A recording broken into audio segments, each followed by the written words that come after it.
आज देखिए Joseph Prince के साथ।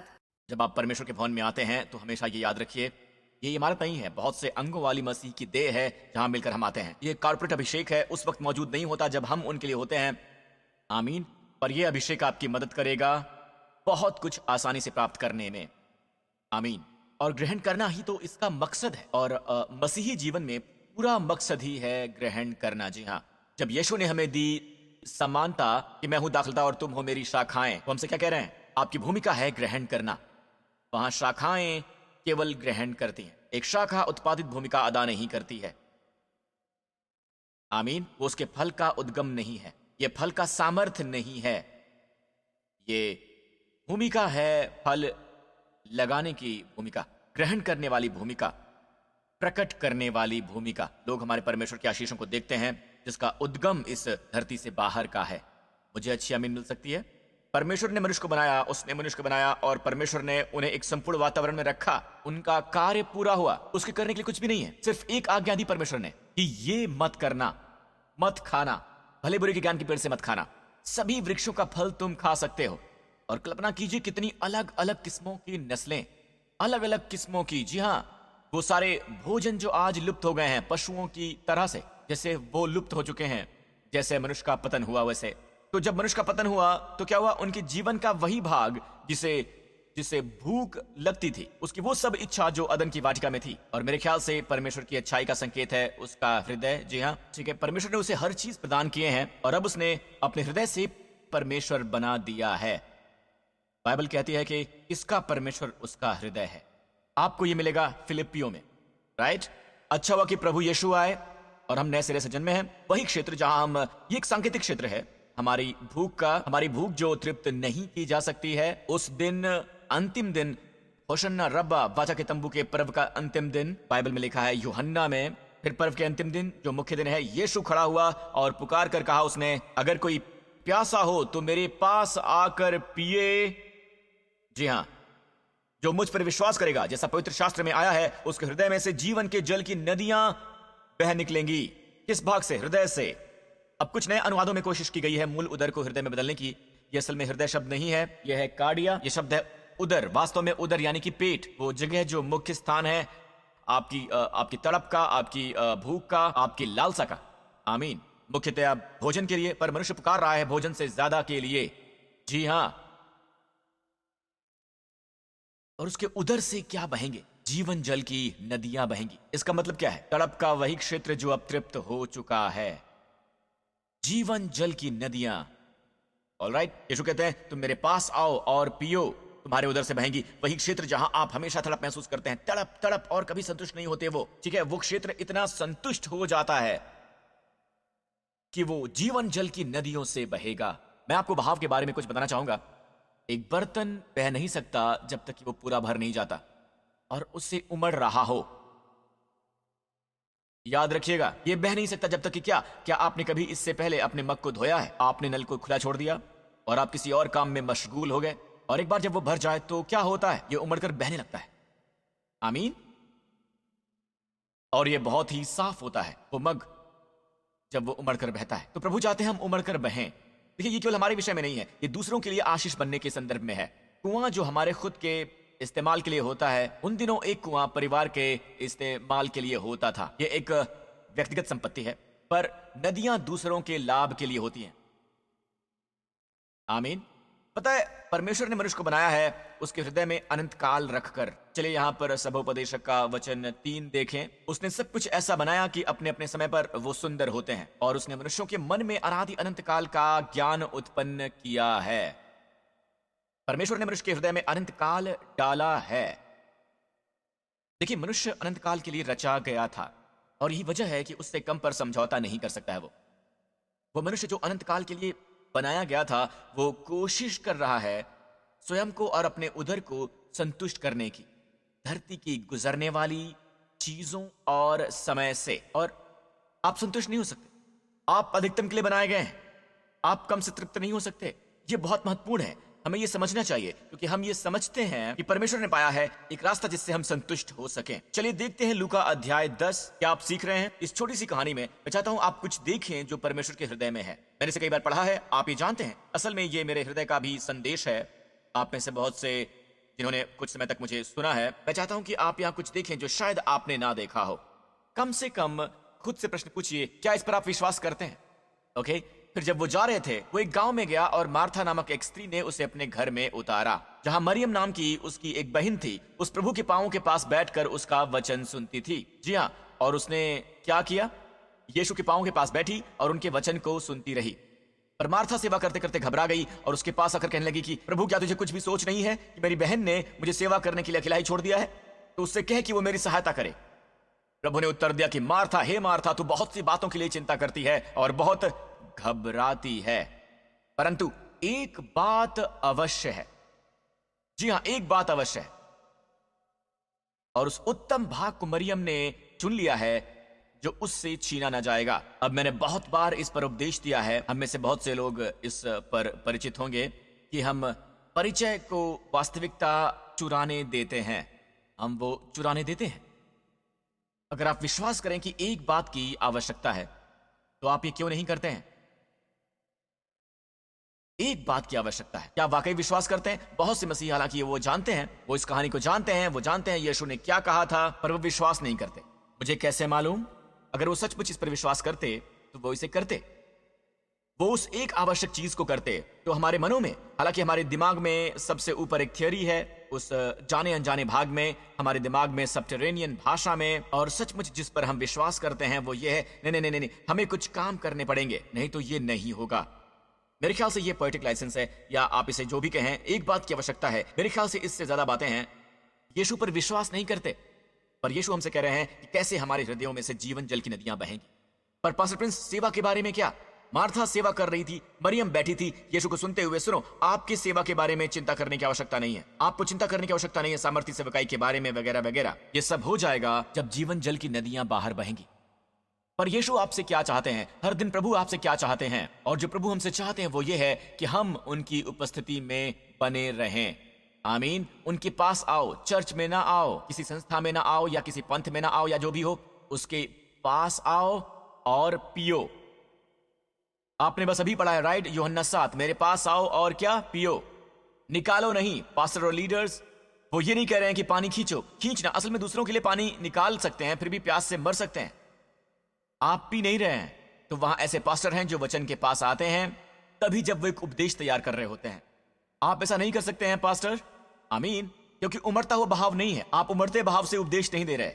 आमीन। आपको सेवा वाली सेवकाई के बारे में चिंता करने की आवश्यकता नहीं। आप नीचे देख सकते हैं सचमुच की मरियम वहां बैठी हुई है, और फिर आप ये कह सकते हैं कि जानते हैं क्या, मेरा मतलब वो व्यवहारिक नहीं है। वहां एक खोई हुई दुनिया है। मैं ये सब जानता हूं और प्रभु भी वो सब जानते हैं कि इन सब को किया जा सकता है एक गलत आत्मा के द्वारा, संघर्ष की आत्मा द्वारा। वहां कोई आनंद नहीं, वहां कोई शांति नहीं है। आमीन। यीशु ने ये नहीं कहा कि तुम जाओगे और गवाही दोगे, बिल्कुल भी नहीं। तुम जाओगे और गवाही दोगे, उन्होंने ऐसा बिल्कुल नहीं कहा। तुम्हें सामर्थ्य मिलेगी जब पवित्र आत्मा तुम पर उतरेगा और तुम गवाही दोगे। जी हां, गवाही। तुम्हारा पूरा व्यक्तित्व ही गवाही है। आपका जीवन एक गवाही है। आमीन। हमें सुसमाचार का प्रचार करना है, हां, हमें गवाही देनी है, हां, पर उससे कहीं भी ज्यादा पूरा व्यक्तित्व ही गवाही है, जो पिछले हफ्ते मैंने आपसे साझा किया है। प्रभु चाहते हैं कि आप अपने जीवन में यीशु मसीह का स्वर्गिक भाग पाएं, और जिनके जीवन में यीशु मसीह होते हैं उन्हें कुछ राजसी एहसास महसूस होता है। राजसी एहसास, जैसे शांति का राजकुमार वो राजसी छाप को महसूस करते हैं। ना कि तुमसे ज्यादा पवित्र हूं मैं, नाक चढ़ाकर नीचे देखना लोगों पर कि उनकी किस किस्म की पवित्रता है। एक पवित्रता जो असली है, जो पहुंच योग्य है, जो सच है, और फिर भी इतनी राजसी और वैभवमयी है कि तुम खुद गवाह बनोगे। मुझे अच्छी आमीन मिल सकती है? आमीन। तो वही जगह जो मनुष्य की तड़प के लिए जानी जाती है, जो संतृप्त नहीं की जा सकती है, जो तुम्हारे उदर से बहेंगी जीवन जल की नदियां। जब आप क्या करेंगे? मेरे पास आएंगे और पिएंगे। मेरे पास आओ और पियो। पियो जब तक कि तृप्त नहीं हो जाते, पियो जब तक कि संतुष्ट नहीं हो जाते, क्योंकि तृप्त होने का असल में मतलब है कि उमड़ कर बहना, और ये तभी होता है जब आप भर जाते हैं। और बाय द वे, उमड़ कर बहना और नदी का बर्तन की क्षमता से कोई वास्ता नहीं है, कोई भी वास्ता नहीं है। खुद की ओर देखना बंद करें। ये झरने की सामर्थ्य है। आमीन। ये उस विषय में नहीं कि आप कौन हैं, ये इस विषय में है कि वो कौन है। हमें अपने गरीबी का प्रदर्शन प्रदर्शन नहीं करना है। आमीन। हमें उनकी भरपूरी का प्रदर्शन करना है। नदियों का उद्गम, झरने की शक्ति, जब तक कि सब कुछ हमारे विषय में उमड़कर बहने ना लग जाए। आमीन। पता है, सेवकाई आनंदमयी हो जाती है जब आप ऐसा करते हैं। लोग पूछते हैं, पास्टर प्रिंस आप बिना नोट्स के प्रचार करते हैं। मैं कहता हूं कि ये एक वरदान है, ठीक है, पर मैं उमड़ते बहाव द्वारा प्रचार करता हूं। मैं वचन पर ध्यान लगाता हूं। आमीन। और ये बाहर आता है और ये सच्चा है। ये सच्ची सेवकाई है। मुझे अच्छी आमीन मिल सकती है। ये कुछ ऐसा है जो कुछ दिखावे का है। मैं मुज़बानी याद करना चाहूंगा, मैं लोगों के साथ इसे खत्म कर लूं और फिर काम हो गया। ये जीवन है, पर यदि पवित्र आत्मा दिशा चेंज करना चाहे तो वो उसके लिए आजाद है। हालेलुया। तो मैं बस आपसे ये साझा करना चाहूंगा, आपको उपदेश संबंधी उन्हीं नियमों का पालन करने की आवश्यकता नहीं है जो मैं करता हूं। वो आपको करने की आवश्यकता बिल्कुल नहीं है। आपकी जो भी शैली है, आपको फिर भी यीशु के पास जाने की आवश्यकता है संदेश के लिए, है ना? आमीन। पास्टर्स और लीडर्स, आमीन। लीडर्स, क्या आप सुन रहे हैं? आप बस जा नहीं सकते हैं, आप बस बाइबल को पूरा पढ़ नहीं सकते हैं। जब आपके लिए समय आता है साझा करने का, बाकियों के लिए आप इन नदियों के बिना जीवन नहीं जी सकते हैं। आप हमेशा बातों के पीछे लगे रहेंगे, पता है, लोगों का आदर, लोगों की राय, क्योंकि आपका उदर अभी भी तड़प रहा है, तड़प रहा है, तड़प रहा है। ये संतुष्ट नहीं है। बहुत बार हम ये जान नहीं पाते। हम सोचते हैं कि ये भोजन है, जब भोजन की आवश्यकता है हम फ्रिज पर जाते हैं, हम फ्रिज को खोलते हैं और सोचते हैं कि अब हमें क्या खाना चाहिए। हम अंदर से खाली होते हैं और आप खाना शुरू कर देते हैं और फिर भी आप संतुष्ट नहीं होते और फिर आप दोबारा फ्रिज के पास से गुजरने लगते हैं, ये सोच के कि शायद आपको कुछ संतुष्ट करे, पर आप अनंत काल के लिए ऐसे ही रचे गए हैं। वो चीजें आपको संतुष्ट नहीं करेंगी और इसलिए आपने, देखिए, ये उदर का क्षेत्र है, राइट? क्या ये सच नहीं है? ये आपके उदर का क्षेत्र है। आपके उदर से बहेंगी जीवन जल की नदियां। जी हाँ, जीवन जल की नदियां। वो तड़प का क्षेत्र हुआ करता था जो कि संतुष्ट हो चुका है। न केवल एक झरने से, नदी से। किसकी नदी? जीवन जल की नदी। मागी हाइम इब्री में जीवन जल, जीवन जल। Oh hallelujah. वो इस वक्त यीशु के नाम से बह रहा है। आमीन। प्रभु की स्तुति हो। तो हर दिन आप स्वयं से कहते हैं, मुझे बस अपने बॉस के मांगों को पूरा करने की जरूरत है, क्योंकि वो अभी अभी हमारे किसी कर्मचारी पर चिल्ला चुका है और मुझे उसे देखना होगा और सुनिश्चित करना होगा कि ये ग्रुप प्रेरित हो सके। मुझे वो काम करना है जो मेरी पत्नी ने मुझे करने के लिए कहा है। मुझे सुनिश्चित करना है कि मैं इस विषय पर अपनी बेटी से बात करूं। और आखिरकार आपको महसूस होता है जैसे कि आप मार्था की तरह हैं। मार्था, मार्था, आप चिंतित हैं और बहुत ही परेशान हैं बहुत सी बातों के लिए, क्योंकि मार्था ने एक बात नहीं की, और वो बात असल में वो है कि होना स्वयं को यीशु में व्यस्त रखना। चाहे कि ये संदेश सुनने के द्वारा हो। मैं सुझाव दूंगा पास्टर प्रिंस के संदेशों का, क्योंकि मैं जानता हूं कि इस चीज का प्रचार है, मैं जानता हूं प्रचार क्या है, और मैं ये अभिमान से नहीं कह रहा हूं, मैं जानता हूं कि मैं क्या प्रचार करता हूं, ये सुरक्षित है। आमीन। ऑलराइट, तो अगर आप वचन को सुनेंगे अच्छे से, या अगर ये आपकी प्राथमिकता है, या अगर आप चाहते हैं डेली डिवोशनल वगैरह, तो फिर आप समय निकालिए। जी हाँ, जब आप कहते हैं कि प्रभु यीशु, मैं इसी वक्त आपके पास आता हूं, जीवित महत्वपूर्ण समय बन जाता है कि आप स्वयं को मसीह में व्यस्त रखें। और मैं आपको गारंटी देता हूं कि उसी दिन ही आप, इसका मतलब ये नहीं कि आपको समस्या नहीं होगी, पर आप उन पर आत्मा की सामर्थ्य से कार्य करेंगे। आपको मिलेगा प्रेम, आनंद और शांति जो इतनी सच्ची है, क्योंकि ये उमड़ता हुआ बहाव है, ये दिखावा नहीं है। कुछ ऐसा नहीं है जो आपने करने की कोशिश की है। मुझे अच्छी आमीन मिल सकती है। यीशु के नाम की स्तुति हो। हालेलुया। हम वो भूल जाते हैं। प्रभु के बारे में एक और बात जो मैं आपसे कहना चाहूंगा, आप सबसे, मैं पिछले कुछ सप्ताहों से ये कहने की कोशिश कर रहा हूं, और कुछ लोग समझ गए पर कुछ लोग अभी तक समझ नहीं पाए हैं, और ये धार्मिक मसीहियत के तत्वों के बिल्कुल विरुद्ध जाता है। पिछले सप्ताहों से परमेश्वर हमें बताते आ रहे हैं कि वो वैसे परमेश्वर नहीं जैसा कि हम उन्हें सोचते हैं कि वो है। 32 यहां ये लिखा है, यीशु ने कहा, जैसे कि मनुष्य का पुत्र वो इसलिए नहीं आया कि उसकी सेवा टहल की जाए।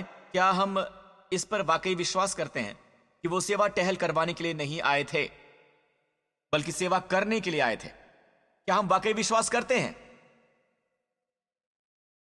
आप जानते हैं उस दलील में जो पौलुस ने दी इब्रानियों की पुस्तक अध्याय 7 में, बल्कि सदैव की याजक परंपरा की सर्वोत्तमता के बारे में, यीशु की याजकता आज लेवी व्यवस्था की याजकता के विरुद्ध है, वो भी व्यवस्था की याजकता। यहां लिखा है कि दलील ये थी कि अब्राहम एक लेवी का परदादा था। जिसमें से प्रारंभ हुई लेवी व्यवस्था की याजकता। तो कौन सा ज्यादा सर्वोत्तम है, मलकिसदेक की याजकता या लेवी व्यवस्था की याजकता? और पौलुस की दलील बहुत ही अद्भुत है। वो कहता है कि आपका पिता अब्राहम जो लेवी का परदादा है, ठीक है, उसने मलकिसदेक को दशमांश दिया। आप दशमांश किसे देते हैं, वही उस व्यक्ति की सर्वोत्तमता को दर्शाता है। दरअसल हम ये दिखाने के लिए दशमांश देते हैं कि प्रभु ही हमारा स्रोत है। हम अमीर बनने के लिए नहीं देते हैं, हम इसलिए देते हैं कि प्रभु ही हमारा स्रोत है, वो ही हमारा प्रायोजक है। आमीन। वो हमारी सामर्थ्य है ताकि हम इस जीवन में बहुतायत की आपूर्ति पाते ही रहें, और हम इसकी तस्दीक करते हैं। पर दलील यह है कि गौर करें, अब्राहम ने मलकिसदेक को दशमांश दिया, पर लेवी अब्राहम के वंश में था जब ये सब कुछ हुआ। तो फिर लेवी ने भी मलकिसदेक को दशमांश दिया क्योंकि वो अब्राहम में था। जी हाँ, वो अब्राहम में था। तो जब आप दशमांश देते हैं तो पीढ़ियों को भी दशमांश देते हुए देखते हैं। इसका प्रभाव पीढ़ियों तक रहता है। आमीन। फिर ये दलील लेकर आता है अगली ही पंक्ति में। वे कहता है इब्रानियों 7:7, सभी विरोधाभासियों में से परे, इसमें कोई संदेह नहीं कि छोटा बड़े से आशीष पाता है। जो छोटा है वो बड़े से आशीष पाता है। जी हाँ, छोटा बड़े से आशीष पाता है। इसका मतलब अगर आप के पास आशीष है तो उससे महान है जिसे आशीष दी गई। छोटा हमेशा बड़े से आशीष पाता है। छोटा हमेशा बड़े से आशीष पाता है। क्या आप बड़ा होने की कोशिश कर रहे हैं और परमेश्वर को छोटा करने की कोशिश कर रहे हैं? परमेश्वर आपको आशीष देना चाहते हैं और आप उन्हें आशीष देना चाहते हैं। उन्होंने कहा कि मैं सेवा टहल करवाने नहीं आया हूं, बिल्कुल भी नहीं। हमें सेवकाई की आवश्यकता है। चर्च, मैं इस समय प्रभु की सेवा कर रहा हूं। आमीन। पूरी की पूरी सेना पर्दे के पीछे इस समय प्रभु की सेवा कर रही है, सबके सब लोग। आमीन। हम उनके लिए प्रभु का धन्यवाद करते हैं। तब भी जब मैं प्रचार कर रहा होता हूं, जिस वजह से हम यहां पर बैठे हैं, यहां पूरी सेना सेवा कर रही है आपके बच्चों की सेवकाई करते हुए, तो हम यहां सेवा कर रहे हैं, राइट? पर वो सेवा उस समय से निकलनी चाहिए जहां पर हम मसीह में लीन हैं, और उन्हीं नदियों में ही वो सेवा है। उन्हीं नदियों में सामर्थ की वास्तविक सच्चाई है। वो नदियां जो हमारे अंदर से निकलती हैं। दूसरों के लिए कई किस्म के झरने और नदियां हैं, और आपकी सेवकाई ही सच्ची है। क्या आप लोग सीख रहे हैं दोस्तों? ठीक है, मैं इसे समाप्ति पर लाऊंगा। प्रभु की स्तुति हो। अब हम यीशु की ओर देखते हैं, और मार्था को लगता है ओ यीशु एक मनुष्य के रूप में थके हुए लगते हैं। उन्हें मेरी पाक कला की आवश्यकता है, मेरी अच्छी खाना बनाने की कला। मैंने पिछले ही हफ्ते मास्टर शेफ जीता है। मैंने जीता है यरूशलेम शेफ का कंपटीशन, ठीक है, मैं वहां भी जीता हूं, और मैं बहुत ही सर्वोत्तम पास्ता या पिता बनाता हूं। और वो व्यस्त है भोजन परोसने के संदर्भ में। क्यों? उसकी इतनी ज्यादा भी आलोचना मत करो, बिल्कुल भी मत करो। वो प्रभु के लिए कर रही है, वो प्रभु के लिए कर रही है, और वो कोशिश कर रही है बड़ी और बेहतर जगह लेने की। वो उन्हें छोटी जगह पर रखने की कोशिश कर रही है।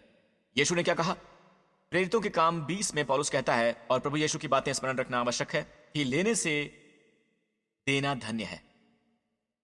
छोटा बड़े से आशीष पाता है। और हम हमेशा कोशिश कर रहे हैं परमेश्वर को रखने की। परमेश्वर सेवा टहल करवाने नहीं आए हैं।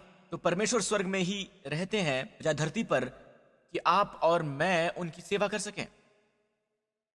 हमारे लिए समझना बहुत ही इंपॉर्टेंट है कि वो उस बेहतर जगह पर रहना चाहते हैं जहां वो हमें आशीष दे सकें। उन्हें खुशी होती है जब वो हमें आशीष देते हैं, उन्हें अंदर से बहुत ही खुशी होती है।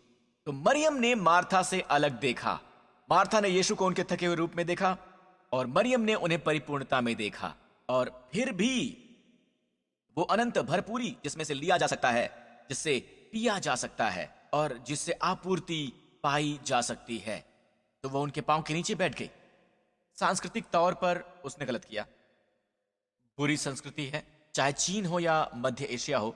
संस्कृति है कि स्त्रियों को रसोई में जाना चाहिए, मेहमानों के लिए खाना तैयार करना चाहिए। वो सब जो आंदोलन करती हैं स्त्री उत्थान के बारे में, कहानी को पढ़िए। यीशु ने उसका बैठना पसंद किया, न कि रसोई में जाना।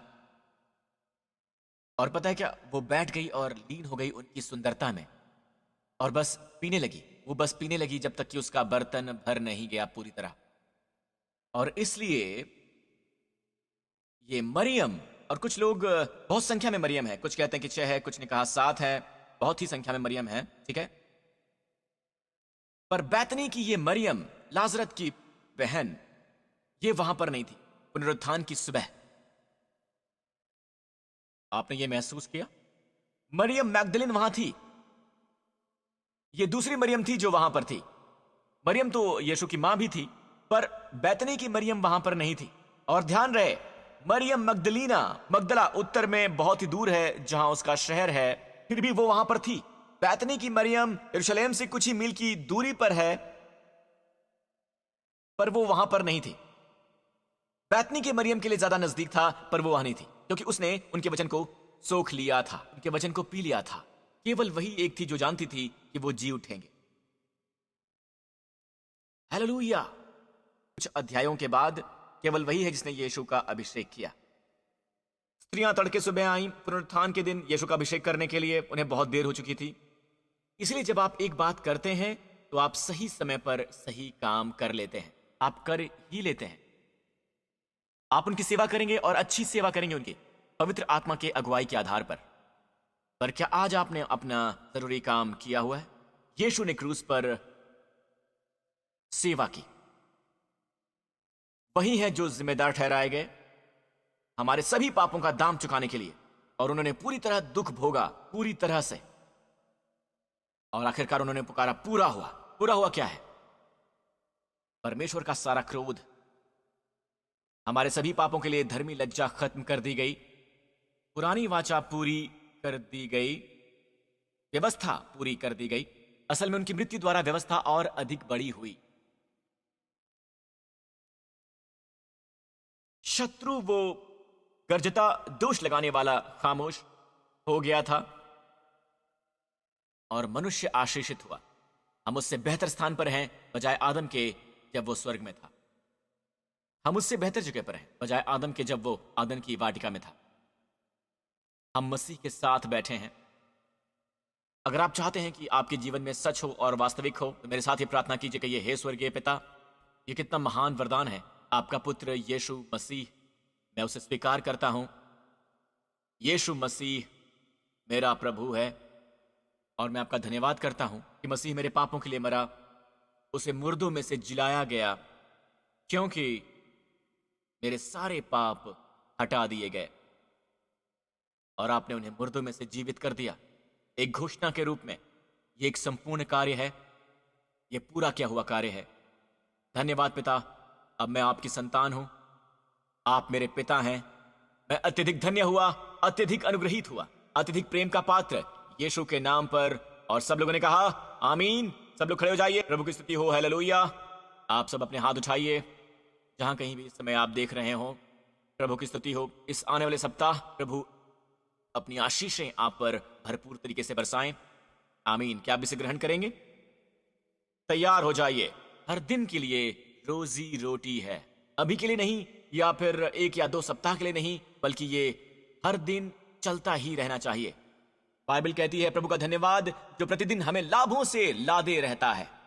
तो इस सप्ताह आप हर दिन अपेक्षा कीजिए कि आप उनसे आशीषें प्राप्त करते रहें, उनकी आशीषें। आमीन। अपने कठिन समयों में भी, अपनी परीक्षाओं में, आप जिससे भी गुजर रहे हो, आशीष की अपेक्षा कीजिए जो उमड़ कर बहे उन विपत्तियों पर। आमीन। उनके अनुग्रह की अपेक्षा करें कि वो आपकी सभी लज्जा को निगल जाएं। आमीन। धन्यवाद प्रभु। इस आने वाले सप्ताह परमेश्वर आप पर अपनी आशीषें बरसाएं, आपको सलामत रखें, सुरक्षा दें, आपके प्रियजनों को, अपने स्वर्गदूतों को आप पर अधिकार दें। अपने और अपने बच्चों के आसपास उनकी मौजूदगी के प्रति सचेत रहिए। ये आश्वासन प्राप्त कीजिए, ये स्वर्गदूत हमारे बजाय कहीं ज्यादा हैं, बजाय शत्रु के। आमीन। और प्रभु अपना मुखमंडल आप पर चमकाएं, आप पर अनुग्रह करें, अपना मुख आप पर नाजिल करें और आपके प्रियजनों को प्रदान करें अपना लाजवाब शालोम और शांति, स्वास्थ्य और संपूर्णता, यीशु के नाम पर। और सब लोगों ने कहा आमीन, आमीन। God bless you. मैं आपसे फिर मिलूंगा।